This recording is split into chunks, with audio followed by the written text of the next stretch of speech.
Halo sobat anime, sudah awal bulan lagi nih. Waduh, mantap. Bentar lagi gajian. Waduh.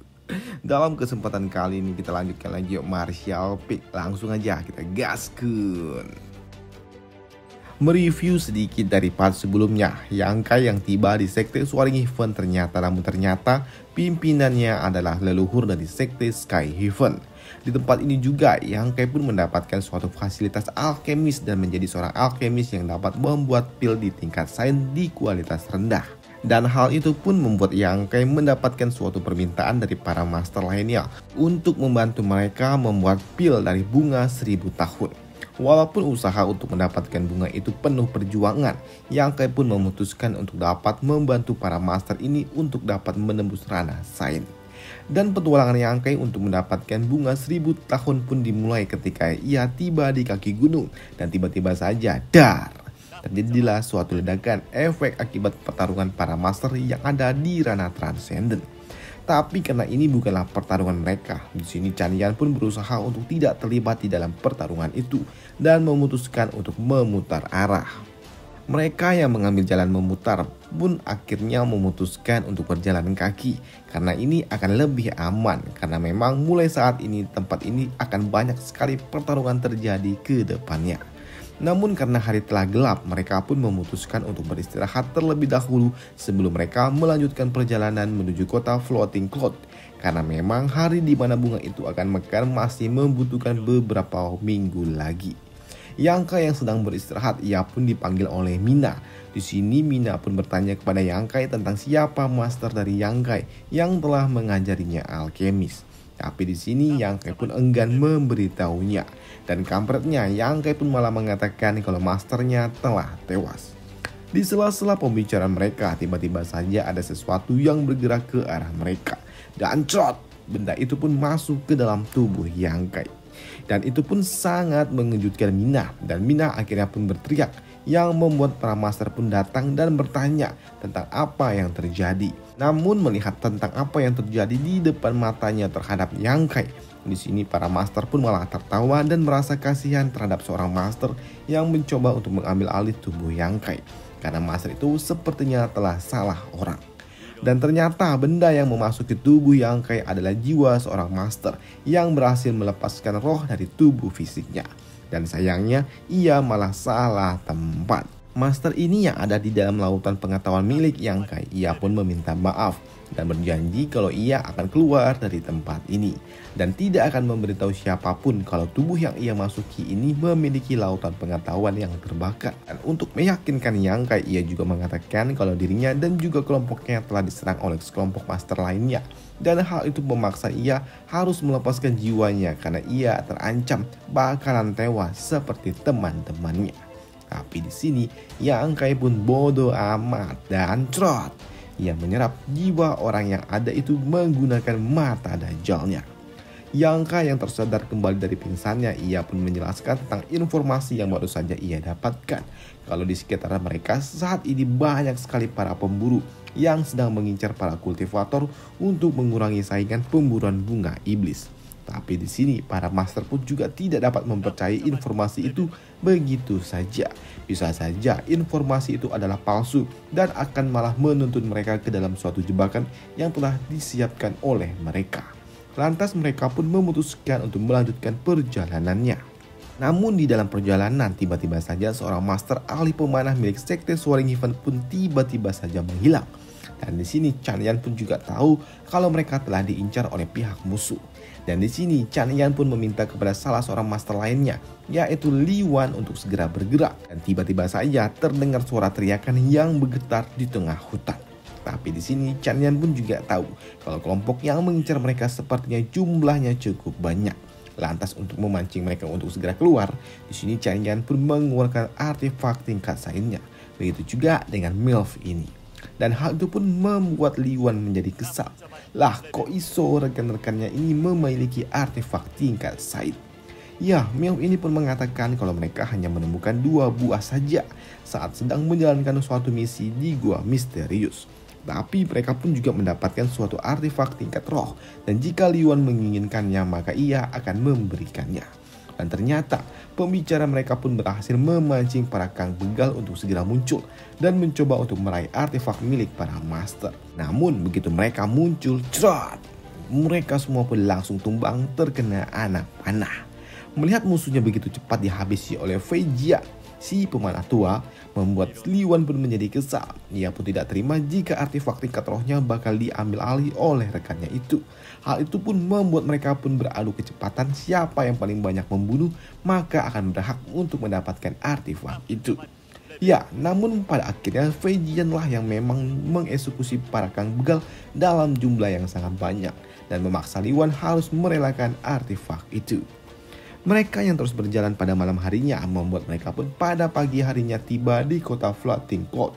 Dan setibanya di kota Floating Cloud, Pak Tua Adu pun bersama Mina mereka pun akan pergi menuju guild alkemis. Sedangkan Yang Kai dan juga kelompoknya akan pergi mencari suatu penginapan. Dan sebelum mereka berpisah, Pak Tua Adu pun memberikan Yang Kai sekotak hadiah. Dan setibanya di penginapan di sini Yang Kai pun membuka hadiah itu dan ternyata isinya adalah sebuah topeng. Topeng yang dapat membuat wajah serta aura Yang Kai pun menjadi berubah. Dan ketika Yang Kai mengenakan topeng itu, benar saja kini Yang Kai pun menjadi lebih tampan. Tapi di sini Yang Kai pun juga tidak tertarik dan tidak menyukai wajah seperti opa-opa Korea. Lantas ia pun menampakkan sedikit jerawat biar kayak cindo. Setelahnya, di sini para master pun akan pergi mencari suatu informasi tentang bunga iblis itu. Sedangkan Yang Kai akan tetap di penginapan bersama MILF putih itu. Di tempat lain, kita pun diperlihatkan kepada seorang master tua dan juga seorang muridnya. Mereka datang ke tempat ini karena mereka sama seperti Yang Kai, mengincar bunga 1000 tahun. Tapi karena memang bunga itu masih membutuhkan waktu beberapa minggu hingga dapat mekar sempurna, mereka pun membuat Pak Tua ini pun beserta muridnya akan singgah dulu ke kediaman penguasa kota. Sedangkan di aula penguasa kota sebagai pimpinan dari kota netral, master ini yang bernama Augu ia pun mendapatkan kabar dari seorang pembawa pesan kalau ada Pak Tua yang sedang mencarinya. Awalnya penguasa kota pun tidak ingin bertemu dengan orang asing itu, tapi mendengar kabar kalau orang itu datang membawa token emas dan juga kabar kalau ia memiliki hubungan dengan Ausi yang merupakan kakek dari penguasa kota, membuat penguasa kota ini pun menjadi panik. Lantas ia pun meminta kepada wakil-wakilnya untuk segera mengakhiri pertemuan mereka karena ia harus menyambut Pak Tua yang datang menemuinya itu. Dan benar saja ketika penguasa kota menyambut Pak Tua ini, ia meminta maaf karena ia menyambut Pak Tua itu ala kadarnya. Tapi hal itu pun bukanlah masalah untuk Pak Tua ini. Dan ia juga bertanya bagaimana kabar temannya, yaitu Ausi.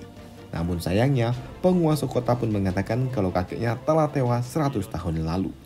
Dan pembicara mereka pun dilanjutkan di meja makan dan Pak Tua ini pun juga memberitahu niatnya datang ke tempat ini untuk bunga 1000 tahun itu. Tapi karena ia telah berada di ranah Zain, ia tidak tertarik untuk memilikinya. Ia ingin memberikan suatu pengalaman berharga untuk muridnya ini. Dan ia juga meminta suatu jaminan keamanan untuk muridnya ini untuk dapat ikut ke dalam event pemburuan itu. Dan kembali ke tempat Yang Kai. Semalam melakukan kultivasi membuat MILF ini menjadi bosan.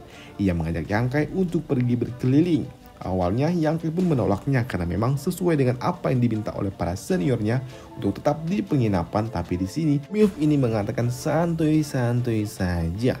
Selama ada tante di sampingmu maka semua akan baik-baik saja. Waduh. Dan tak tahan digoda oleh tante-tante, membuat Yang Kai pun pada akhirnya pergi jalan-jalan bersama tante ini keliling kota. Dan tujuan pertama mereka adalah toko tanaman herbal. Tapi sayangnya di toko ini dan juga beberapa toko lainnya tidak memiliki suatu tanaman herbal yang memang dicari oleh Yang Kai. Dan pemilik toko pun menyarankan kepada Yang Kai untuk pergi ke pusat kota di kawasan perdagangan. Dan seharusnya di tempat itu ada bahan-bahan yang memang dicari oleh Yang Kai. Dan benar saja ketika Yang Kai tiba di pusat kota, ia pun menemukan tanaman herbal yang memang menarik perhatiannya. Namun sayangnya harganya terlalu mahal. Yang membuat MILF ini pun mencoba untuk melakukan negosiasi ditambah dengan gerakan sensual yang sangat menggoda.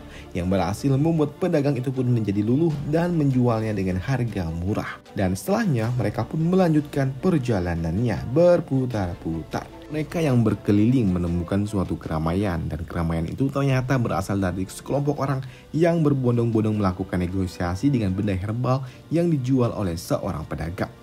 Bahkan di tempat ini ada seorang gadis yang rela menjual tubuhnya demi tanaman herbal itu. Karena memang tanaman herbal itu ternyata sangat-sangat mahal, yaitu setara dengan 10 pil tingkat sains. Dan ketika Yang Kai melihat benda itu, wow, Yang Kai pun terkejut. Karena memang benda itu adalah Ice Lotus yang merupakan herbal tingkat atas. Tapi karena memang harganya terlalu tinggi, di sini Yang Kai pun meminta waktu selama 3 hari untuk dapat membuat pil tingkat sains terlebih dahulu. Tapi ternyata ada seorang pria yang datang dan ia langsung membayar cash Ice Lotus itu. Yang membuat mereka semua yang ada di tempat ini pun cukup terkejut. Bagaimana bisa ada seorang pria yang dapat membayar benda itu dengan harga yang sangat tinggi dan juga dapat mengeluarkan uang dengan mudahnya. Sudah pasti orang itu memiliki latar belakang yang sangat kuat. Yang Kai pun mengatakan kalau orang itu merupakan seorang alkemis juga. Dan itu tercium dari aroma yang tertinggal di jari-jarinya. Karena tangannya bau veju.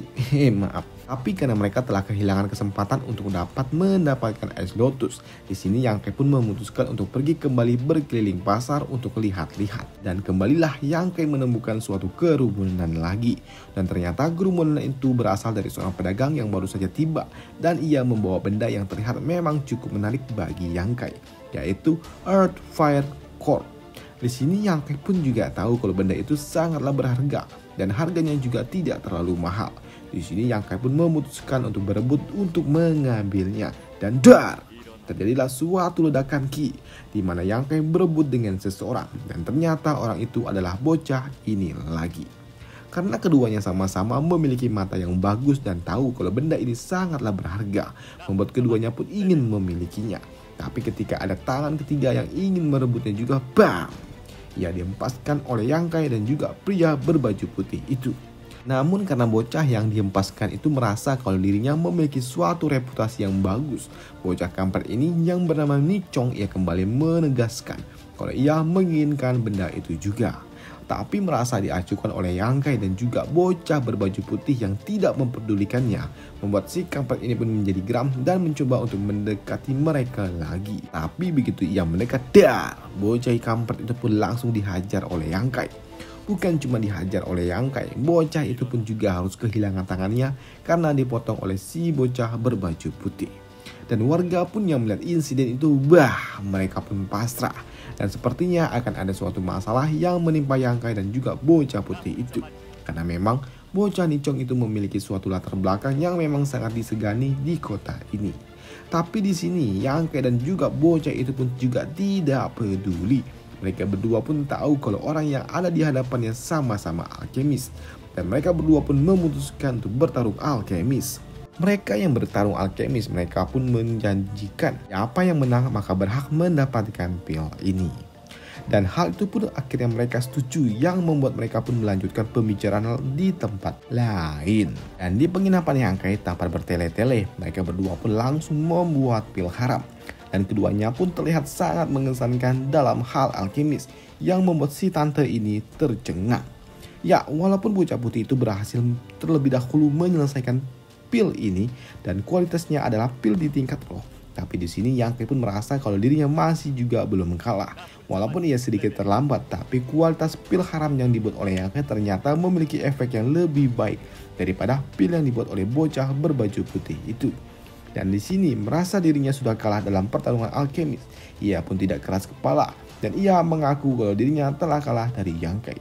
Dan ia pun meminta suatu permintaan kepada Yang Kai untuk dapat menyimpan pil buatan Yang Kai untuk dapat diberikan kepada masternya. Dan di sini Yang Kai pun tidak keberatan atas permintaan itu. Tak lama setelahnya terdengarlah suara keributan dari luar penginapan dan pria berbaju putih ini pun tahu kalau sepertinya bocah kampret yang telah ia putuskan tangannya itu telah menemukan tempat mereka.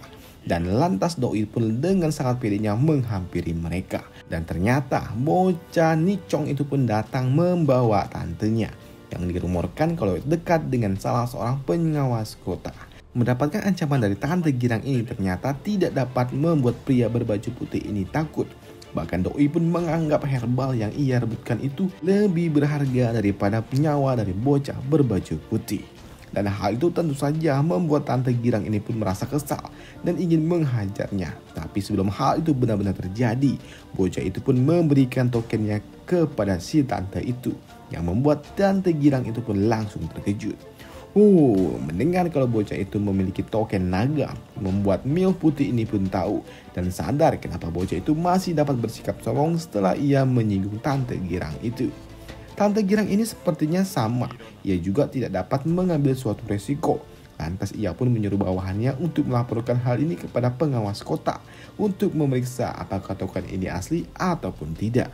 Namun atas desakan dari ponakannya yang membuat Tante Girang ini pun sedikit bingung. Di satu sisi ia harus menunggu hingga pengawas kota datang, di satu sisi lainnya ponakannya tidak dapat menunggu lagi karena bocah ini sudah sangat ingin mengeksekusi bocah berbaju putih itu. Tapi ya namanya juga tante ya kan. Doi pun menuruti permintaan dari ponakannya dan mencoba untuk menyerang bocah berbaju putih dengan menggunakan tekniknya. Namun beruntung serangan pertama yang dilepaskan oleh tante itu dapat dihindari oleh bocah ini. Ya, walaupun dengan sedikit usaha yang dapat menguras energi, karena sejatinya Doi ini bukan seorang kultivator bela diri, ia adalah seorang alkemis. Melihat Yangkai sepertinya ingin melindungi bocah itu, di sini MILF putih pun juga harus turun tangan untuk membantu adik perguruannya, yang membuat kini para tante-tante saling berhadapan satu sama lain. Karena MILF ini sudah berada di ranah Transcendent 33, Doi pun dapat dengan sangat mudah menerbangkan para kroco-kroco yang mencoba untuk menghalangi jalannya. Namun sebelum keadaan lebih chaos lagi, muncullah pengawas kota atau wakil penguasa kota. Ia datang dan langsung menghampiri bocah berbaju putih dan bertanya, "Tuan Muda, apakah kau baik-baik saja?" Waduh.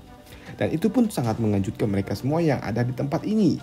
Pengawas kota pun juga meminta maaf kepada bocah berbaju putih bila ada orang-orang yang ada di kota ini telah menyinggung dan juga membuat Tuan Muda ini menjadi ketakutan. Dan untuk para pengacau, Doi pun langsung digampar. Melihat ponakannya digampar sama Ayang, membuat tante ini pun bertanya, "Apa yang kau lakukan, Beb?" Tapi alih-alih dibela sama Ayang, tante ini pun juga digampar.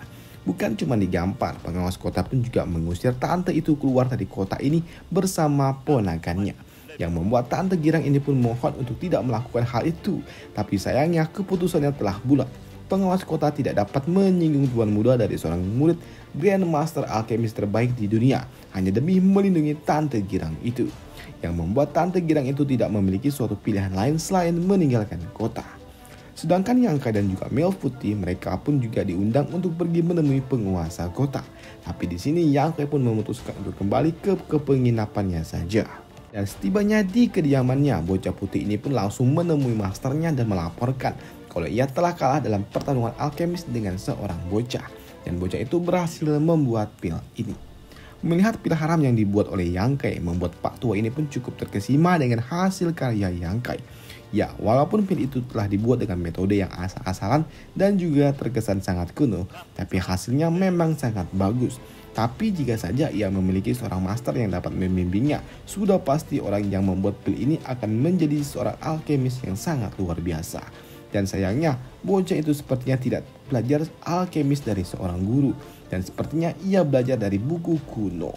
Dan Pak Tua ini pun juga menyadari sepertinya teknik susunan roh yang ada di pil ini mirip dengan teknik yang digunakan oleh seorang alkemis wanita yang pernah mengalahkan muridnya juga beberapa tahun lalu. Ya, Doi ini merujuk kepada Xia, yang artinya Pak Tua ini sempat bertemu dengan Xia dan juga bendahara Meng. Sedangkan di tempat Yangkai, kini para master pun kembali dari tugas mereka untuk memantau area sekitar. Mereka pun terlihat cukup frustasi karena ternyata event kali ini akan diikuti lebih dari 300 orang master yang ada di ranah Transcendent. Yang artinya kesempatan mereka akan sangat menyulitkan untuk dapat berburu bunga iblis itu. Dan di sini karena kelompok mereka jumlahnya terlalu kecil, akan sangat kesulitan jika mereka harus menghadapi lawan yang begitu banyak. Dan di sini Yangkai pun menawarkan bagaimana kalau mereka membentuk suatu aliansi. Dan di sini MILF putih ini pun tahu siapa orang yang dimaksud oleh Yangkai. Dan sudah pasti bocah berbaju putih. Ya, hal itu pun dibenarkan oleh Yangkai. Dan kini Yang Kai pun memutuskan untuk pergi menuju kediaman penguasa kota untuk mencari informasi si bocah itu. Di dalam perjalanan menuju kediaman penguasa kota, di sini Yang Kai pun kembali bertemu dengan Pak Tuadu dan juga Mina. Di sana Mina pun cukup terkejut dengan penampilan Yang Kai yang memang cukup berbeda dengan menggunakan topeng pemberian dari masternya. Yang Kai pun yang depan-depanan dengan Mina, fokusnya pun terbelah ketika ia melihat bukit boba milik Mina ternyata cukup besar juga. Waduh, padat cuy. Waduh. Dan di sini ternyata Pak Tuadu juga sedang mencari Yang Kai untuk mengajak Yang Kai ikut dalam pertandingan alkemis di alun-alun kota. Dan akhirnya Yang Kai pun memutuskan untuk ikut event itu. Dan di tempat ini ternyata Yang Kai pun kembali bertemu dengan bocah putih ini yang memang ingin mengikuti turnamen juga. Dalam event kali ini sedar Yang Kai pun memenangkan turnamen yang membuat Yang Kai pun mendapatkan suatu hadiah berupa tungku alkemis yang memang diincar oleh Mina. Dan Yang Kai pun memberikan benda ini kepada gadis imut ini. Melihat Yang Kai yang sangat berbakat dalam bidang alkemis membuat para master-master dari guild-guild alkemis dari cabang-cabang kota lain, mereka pun mencoba untuk mengajak Yang Kai bergabung dengan cabang kota mereka. Dan mereka pun menawarkan sesuatu yang lebih menarik daripada yang diberikan oleh cabang guild milik Yang Kai. Tapi di sini dengan sangat sopan Yang Kai pun menolaknya karena tujuan utamanya bukanlah menjadi seorang alkemis. Namun ternyata di sini Pak Tuadu telah melakukan pertaruhan dengan rekan-rekannya untuk Yang Kai. Karena Yang Kai telah memenangkan pertandingan ini, di sini Pak Tuadu pun jackpot besar dan sebagian besar hadiahnya diberikan kepada Yang Kai.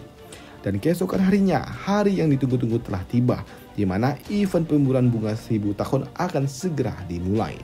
Dan ketika event pemburuan itu dimulai, ketika sudah mendekati gunung yang dituju, sudah terjadilah suatu pertarungan besar-besaran di mana-mana, termasuk Yang Kai dan juga kelompoknya. Mereka pun bertemu dengan para kultivator lainnya yang memang mengincar bunga dan terjadilah pertarungan. Setelah pertarungan itu selesai, Yang Kai pun yang terus berjalan, ia kembali bertemu dengan bocah berbaju putih itu dan juga kelompoknya. Di sana Pak Tuadu yang melihat ada seorang master di tempat ini membuat Pak Tuadu pun terkejut karena ternyata master dari bocah baju putih itu adalah master yang pernah mengajarinya dulu. Dan itu tentu saja membuat mereka semua yang ada di sana cukup terkejut. Lah ternyata master dari bocah baju putih itu adalah master dari Pak Tuadu juga.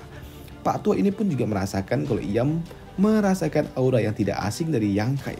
Dan ia juga meminta untuk dapat berbicara nantinya dengan Yang Kai setelah event ini selesai. Dan tentu saja Yang Kai pun setuju dengan hal itu karena ini adalah suatu kesempatan yang sangat besar dapat berbicara empat mata dengan seorang Grandmaster alkemis terbaik di dunia Ton Shuang ini. Grandmaster tua ini juga mengatakan untuk santuy-santuy terlebih dahulu dan jangan buru-buru untuk memanen bunga iblis itu. Selain berbahaya karena terdapat para master transcendent yang bertarung untuk memperebutkan bunga itu, ternyata bunga iblis itu yang tumbuh di puncak gunung bukanlah bunga iblis yang sesungguhnya. Yang artinya bunga iblis yang tumbuh di puncak gunung adalah palsu. Dan untuk bunga iblis aslinya dan juga petualangan Yang Kai di luar angkasa akan dibahas di part selanjutnya. Dan sampai jumpa. Bye.